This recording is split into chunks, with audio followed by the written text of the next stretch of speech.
the Honorable Minister for Local Government, Decentralization and Rural Development, the Honorable Dan Kweku Botwe. Ladies and gentlemen, this afternoon is a very simple task. In accordance with the constitutional provisions, His Excellency the President has nominated some persons to serve as chief executives of metropolitan, municipal, and district assemblies. He has transmitted that nominations list to the Minister responsible for local government, decentralization, and rural development, who is our guest this afternoon, and who I invite now to the podium.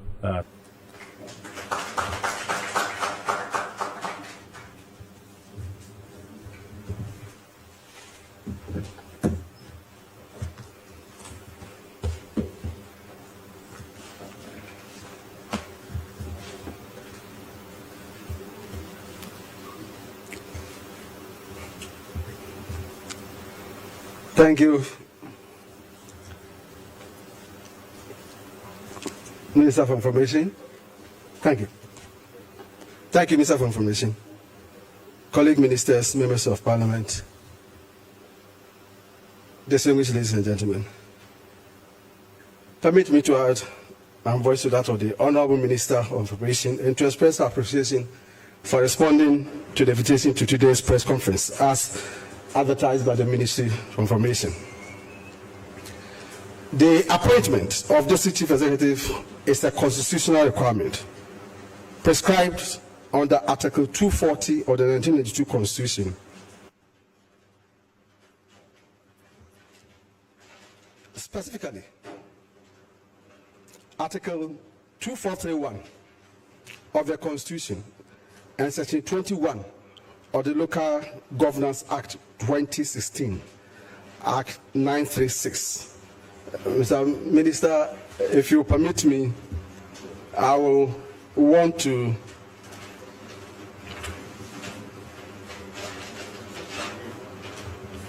quote from the Constitution, Article 243. 1. There shall be a district chief executive for every district who shall be appointed by the President with the prior approval of not less than 2/3 majority of members of the Assembly present and voting at the meeting. Then we will have the Local Governance Act 2016, Act 936 as amended. Section 20. There shall be a district chief executive for each district appointed by the President with the prior approval of not less than 2/3 majority of the members of the district assembly present and voting at the meeting. Ladies and gentlemen, in accordance, therefore, with the aforementioned provisions, His Excellency Nana Addo Dankwa Akufo-Addo, President of the Republic, has fulfilled his mandate and appointed chief executives for metropolitan, municipal, and district chief executives. It is therefore my senior duty this afternoon to make this known to the Ghanaian public. In fact, Mr. President has further directed that as Minister for Local Government, Decentralization and Rural Development, I should take the necessary steps to obtain the requisite prior approval of the nominated persons as soon as practicable. The list of the 260 nominees being released today is the only list by the President, which will be submitted or has been submitted to the Honorable Regional Ministers and the Electoral Commission for further action.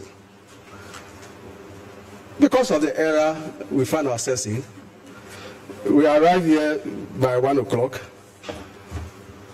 but we had to go to the office of the Minister for Information, who, for the first time, is seeing the list. And for all of us to be there, for his team to scan them individually. So that's Mr. President's letter to me, and I have in my hands 16 of these sheets containing the list of MMDCs in all the regions.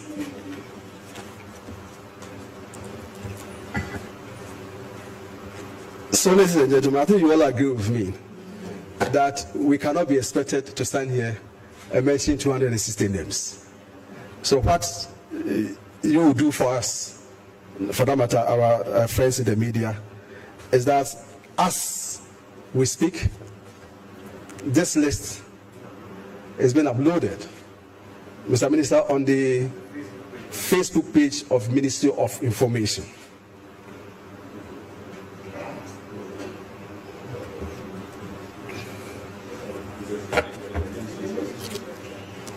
And the Ministry of Local Government Decentralization Development website.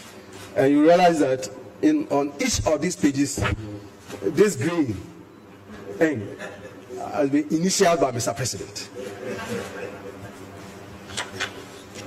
Ladies and gentlemen of the press, Order 15 of the model standing orders for this municipal and metropolitan assemblies 2019 provides, and I read, the President, Order 15, the President may nominate one person for approval by the Assembly to be appointed as the District Chief Executive.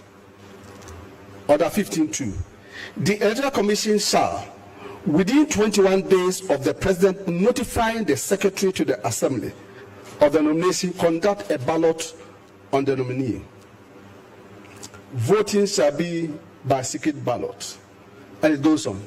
I'm sure if you obtain a copy of the model standing orders of district, municipal, and metropolitan assemblies, Order 15 shows the procedure for approval of nominee of Mr. President. It is therefore expected that the process will be smooth and orderly, while the general public will be law-abiding and conduct their affairs in a lawful manner. I wish to take this opportunity to wish all nominees good luck in the process, and want to believe that all of us will make sure that we have a very orderly process in the confirmation of Mr. President's nominees. Thank you very much indeed. Thank you. Honourable Minister, grateful for that brief. As the Honourable Minister mentioned, himself and his team arrived here just around 1 o'clock. And those 16 pages have been scanned and are in the process of being loaded on the Ministry of Information's Facebook page. But Honourable Minister is here and will take questions that you may have, maybe on the process or the next steps, even as we go through that process. So, Minister, I think for many people, one of the first things on the minds is that when nominations are done, what are the legal processes to be followed here from? While at that, I want to invite colleagues, if you have questions for the Honourable Minister, we have an opportunity to get some answers to questions here and now before he takes leave of us. So, Minister, maybe you'll take that first one while we prepare to take some other questions. What are the next legal steps as these nominations have been done and you have transmitted same to the regional ministers? All right. Thank you, Mr. Minister. Just as in the model standing orders I just showed to you, Order 15, maybe I should continue. I've read Order 1 and 2, 3, voting shall be by secret ballot. Order 4, in event of the nominee polling 2/3 of or more of the votes of the members of the Assembly present and voting, the Electoral Commission shall notify the President of the approval of the Assembly within 7 days. Order 5, where the nominee polls 50% or more of the votes cast, but fails to poll the required 2/3 of the votes of members present and voting, there shall be another ballot conducted on the nominee within 10 days of the first ballot, unless the President withdraws the nomination. Order 15.6, where the nominee fails to win the required 2/3 of the votes of members present and voting at the second ballot, the President may renominate the nominee on reasonable grounds. Order 15.7, any nominee who at any time fails to poll 50% of the votes of the members present and voting may be re-nominated on reasonable grounds or may be withdrawn by the president. So, Mr. Minister, that's what the model standing orders direct us to do. Thank you, Minister. It's a good time to take your questions. I have a hand at the back. Please take the microphone there. We'll take a first set of 4 and then get responses. Yes, madam.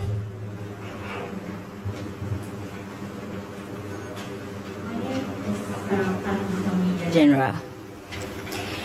Honorable Minister, please, I want to find out, even before the list has been presented today, there appears to be some tensions brewing in some parts of the country. Has intelligence been picked concerning this particular development, and what would government be doing about it after the list comes out, and then probably more of this will be coming up? Secondly, I also want to find out regarding the District Assembly's Common Fund.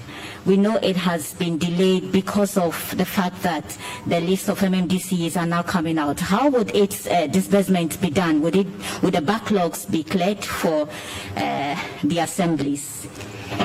Thank you. Thank you very much. Are there other takers? Okay, there are 3 hands here. Yes. Good afternoon. My name is Paul Nigedalafu. I report for Daily Statesman. Honorable, you presented a list having to do with the MMDCs, and one would have expected that you make information available to us. How many of them are supposed to be our mothers in the MMDC positions, and how many MMDCs has been retained? So you're asking whether there's data on the gender distribution? Yes. And data on how many MMDCs retained are new nominees? Yes. Right? Yes. Thank you. Yes. Yes, good afternoon, General. As an experienced politician, would you ascribe to the belief that Ghana's local government should be on universal adult suffrage? In fact, we tried it, but didn't succeed.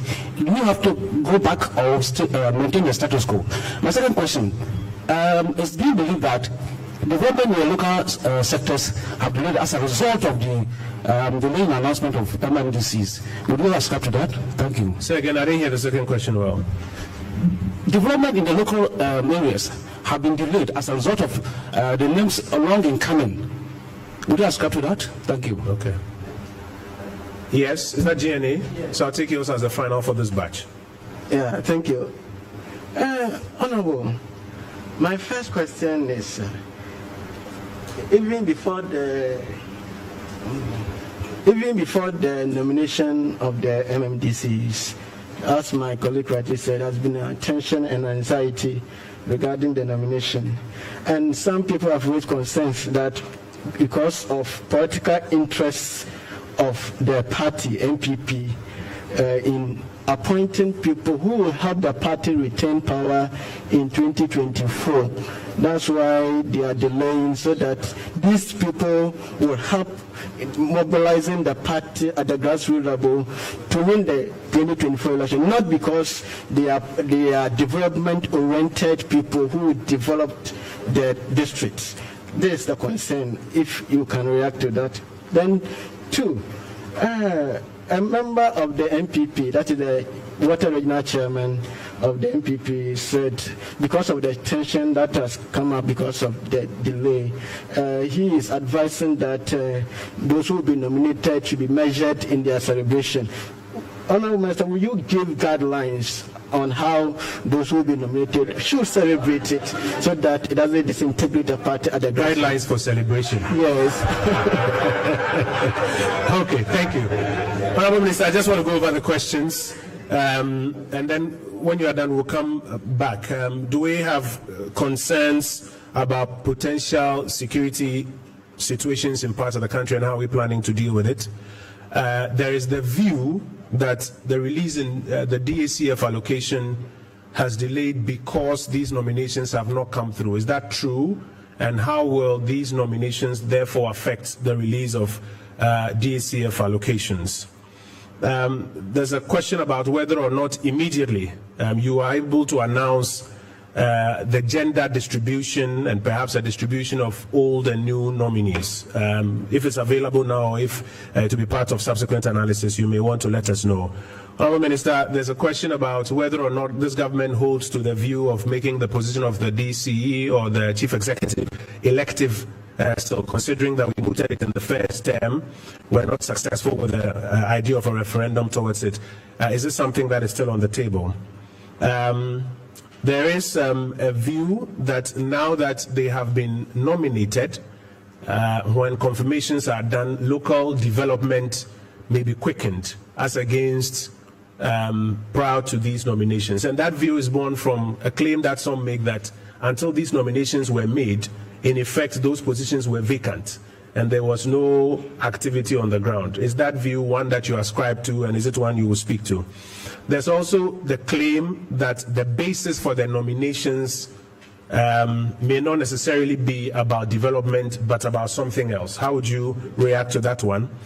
And then, are there guidelines for celebration or guidelines for persons who may have not been the persons nominated? If I am correct, and please correct me if I'm wrong, I'm told in some cases about 10, then cut down to about 4, and then cut down to about 1 now.